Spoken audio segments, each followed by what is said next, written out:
Ce que Marc Aurèle dirait du conflit israélo-iranien, vous regardez les nouvelles et le monde semble s'embraser. Des tensions montent, des conflits éclatent, des peuples s'affrontent au nom d'histoires anciennes, de frontières contestées, de croyances profondes.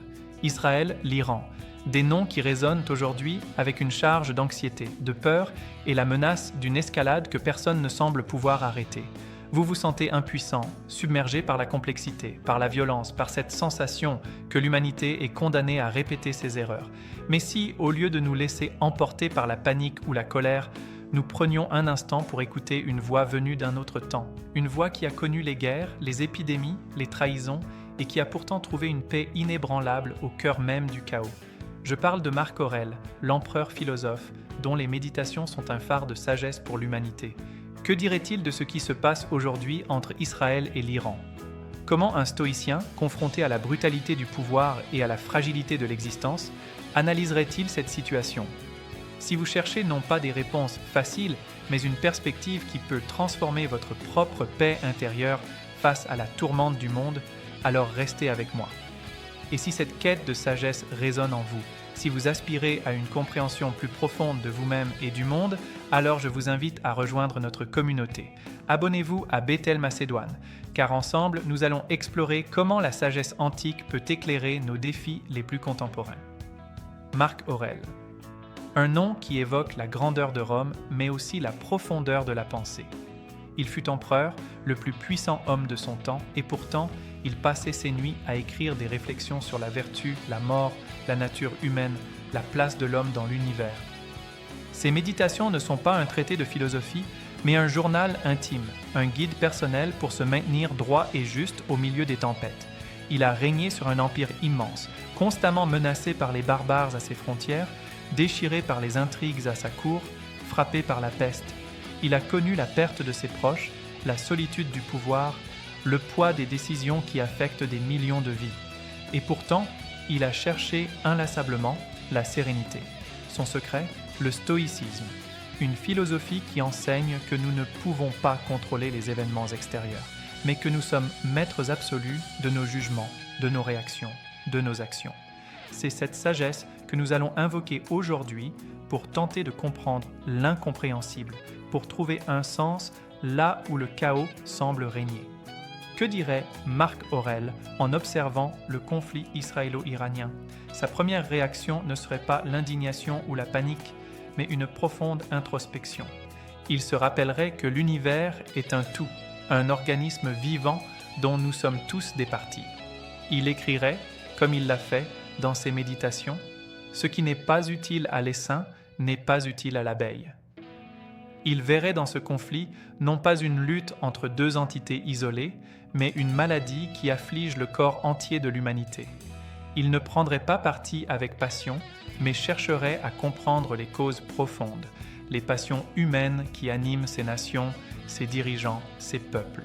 Il verrait la peur, l'orgueil, le désir de vengeance, la soif de pouvoir, l'attachement aux identités tribales comme les véritables ennemis, non pas les hommes derrière les drapeaux. Pour Marc Aurèle, la première étape de la sagesse face à un tel conflit serait d'appliquer la dichotomie du contrôle. Qu'est-ce qui dépend de nous et qu'est-ce qui n'en dépend pas ? Le fait qu'Israël et l'Iran soient en conflit, les décisions prises par leurs dirigeants, les frappes militaires, les déclarations enflammées, tout cela est hors de notre contrôle direct en tant qu'individus. Nous ne pouvons pas, par notre seule volonté, arrêter les missiles ou changer les cœurs des leaders. S'épuiser à s'indigner, à se lamenter, à se laisser consumer par la peur ou la haine ne ferait qu'ajouter à notre propre souffrance, sans changer la réalité extérieure. Marc Aurèle nous inviterait à nous concentrer sur ce qui est en notre pouvoir, nos jugements sur la situation, nos émotions, nos paroles, nos actions individuelles. Pouvons-nous choisir de ne pas céder à la haine ? Pouvons-nous choisir de ne pas propager la peur ? Pouvons-nous choisir de chercher la compréhension plutôt que la condamnation ? C'est là que réside notre liberté, même au milieu de la guerre. Il nous rappellerait aussi la nature de l'homme et le concept de cosmopolitanisme. Pour un stoïcien, nous sommes tous citoyens du monde, membres d'une même communauté humaine. Les frontières, les nations, les religions ne sont que des constructions humaines, des conventions. Au-delà de ces distinctions, il y a l'humanité partagée, la raison universelle qui nous unit tous. Marc Aurèle verrait les Israéliens et les Iraniens non pas comme des ennemis irréconciliables, mais comme des êtres humains, chacun avec ses peurs, ses espoirs, ses souffrances, ses attachements. Il se demanderait qu'est-ce qui pousse ces hommes à se haïr, à se détruire? Est-ce la raison ou est-ce la passion? Et il conclurait que c'est toujours la passion, la peur, l'orgueil, la vengeance, qui obscurcit la raison et mène à la violence. Il nous inviterait à regarder au-delà des drapeaux et des idéologies, à reconnaître l'humanité de l'autre, même de l'adversaire. La vertu comme seul bien. Pour Marc Aurèle, le seul bien véritable réside dans la vertu, la sagesse, la justice, le courage, la tempérance. Tout le reste, la richesse, le pouvoir, la réputation, la victoire militaire, est indifférent. Cela ne signifie pas qu'il faut être passif face à l'injustice, mais que notre objectif principal ne doit pas être la victoire à tout prix, mais d'agir avec vertu, quelles que soient les circonstances. Dans le contexte du conflit israélo-iranien, cela signifierait que les dirigeants devraient chercher la sagesse dans leurs décisions, la justice dans leurs actions, le courage face à la peur de l'escalade et la tempérance dans leurs réactions. La vraie victoire, pour un stoïcien, n'est pas d'écraser l'ennemi, mais d'agir conformément à la raison et à la justice, même si cela implique des sacrifices. C'est une victoire intérieure, une victoire sur nos propres passions, qui est bien plus durable que n'importe quelle conquête territoriale. L'amor fati, l'amour du destin, serait une autre de ces réflexions. Cela ne veut pas dire que Marc Aurèle approuverait la guerre ou la violence. Loin de là. Mais il nous inviterait à accepter la réalité telle qu'elle est, sans nous lamenter sur ce qui aurait pu être. Le conflit est là, c'est une réalité. Et face à cette réalité, notre tâche est de trouver comment agir avec vertu, comment maintenir notre paix intérieure, comment contribuer, même modestement, à un monde meilleur. Il nous dirait « Ne te plains pas de ce qui arrive, car ce qui arrive est ce qui doit arriver ». Cela ne signifie pas l'inaction, mais l'action juste, éclairée par la raison, non par la frustration.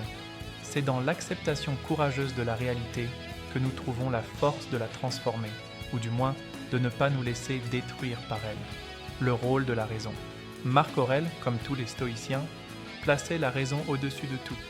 Les passions, la colère, la peur, la haine, le désir de vengeance sont des maladies de l'âme qui obscurcissent notre jugement et nous poussent à des actions irrationnelles et destructrices.